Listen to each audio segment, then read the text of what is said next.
comments will appear here.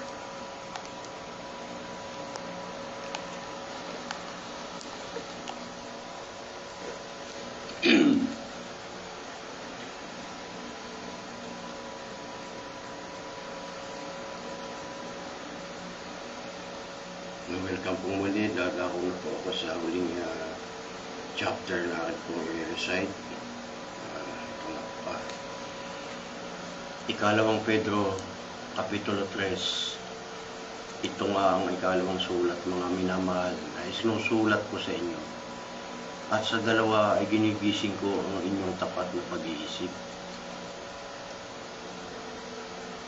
Sa pamamagitan ng pagpapaalaala sa inyo, upang maalaala ninyo ang mga salita na sinabi ng una ng mga banal na propeta at ang utos ng ating Panginoon na tagapagligtas. Sa pamamagitan ng inyong mga apostol, na maalaman muna ito, na sa mga huling araw ay magsisiparito ang mga manunuya na may pagtuyak, na magsisilakad ayon sa kanilang masasamang pita, at magsisipagsabi, saan naroon ang pangako na kanyang pagparito, sapagkat buhat ng araw na makatulog ang mga magulang, ay nangananatili at ang lahat ng mga bagay na gaya ng kalagayan nila ng una mula ng pasimula ng paglalang. Sapagkat sadyang nililimot nila na mayroong isang kalangitan mula ng unang panahon at isang lupang inanyoan sa tubig at sa gitna ng tubig, sa pamamagitan ng salita ng Diyos, na sa pamamagitan din ito, ang sanlibutan noon na inapawan ng tubig ay napahamak. Ngunit ang sangkalangitan ngayon at ang lupa, sa pamamagitan ng gayon din salita, ay iniingatan talaga sa apoy na itinataan sa araw ng paghuhukom at ng paglipol sa mga taong masama. Tatakwat, huwag ninyong kalilimutan mga minamahal ang isang bagay na ito, na ang isang araw sa Panginoon ay katulad ng 1,000 taon, at ang 1,000 taon ay katulad ng isang araw. Hindi mapagpahinuhod ang Panginoon tungkol sa kanyang pangako. Hindi mapagpaliban ng Panginoon tungkol sa kanyang pangako, na gaya ng pagpapaliban pinalalagay ng iba. Kung hindi mapagpahinuhod sa inyo, na hindi nyo ibig na sino man ay mapahamak, hindi ang lahat ay magsipagsisi.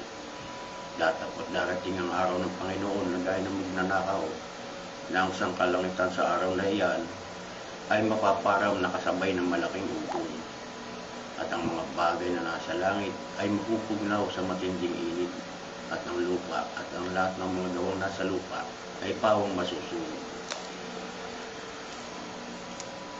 Kung ang lahat ng mga bagay na ito ay mapupugnaw ng ganito, ano ang anyo ng mga pagkatao ang nararapat sa inyo sa banal na pamumuhay at pagkamaawain na ating hinihintay at pinakananasa ang pagdating ng kaarawan ng Diyos, na dahil dito'y ang sangkalangitan na nagdilingas ay mapupugnaw at ang mga bagay na nasa langit ay matutunaw sa matinding init. Ngunit ayon sa kanyang pangako ay naghihintay tayo ng bagong langit at ng bagong lupa na tinatahanan ng katwiran. Kaya nga mga minamahal, yung mga nagsisipagantay kayo ng mga bagay na ito, ay lalong pagsikapan ninyong masumpungan kayo sa kapayapaan na walang dungis at kapintasan sa kanyang paningin.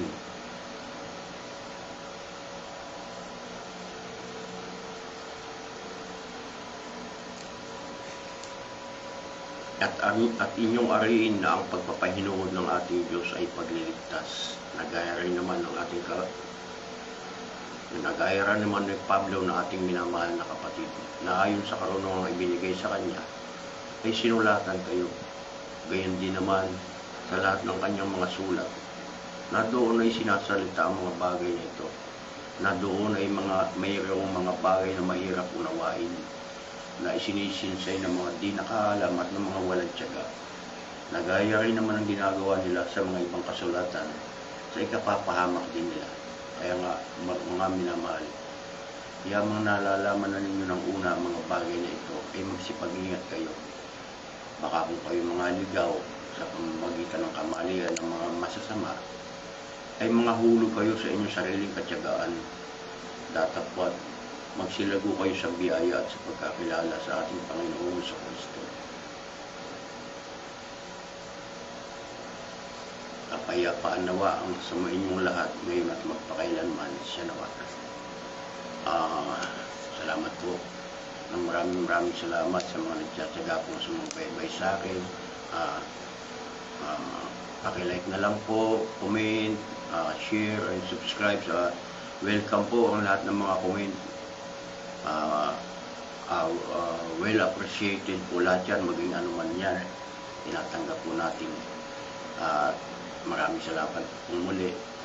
Hanggang sa muli pong live broadcast. Paalam na po sa inyo.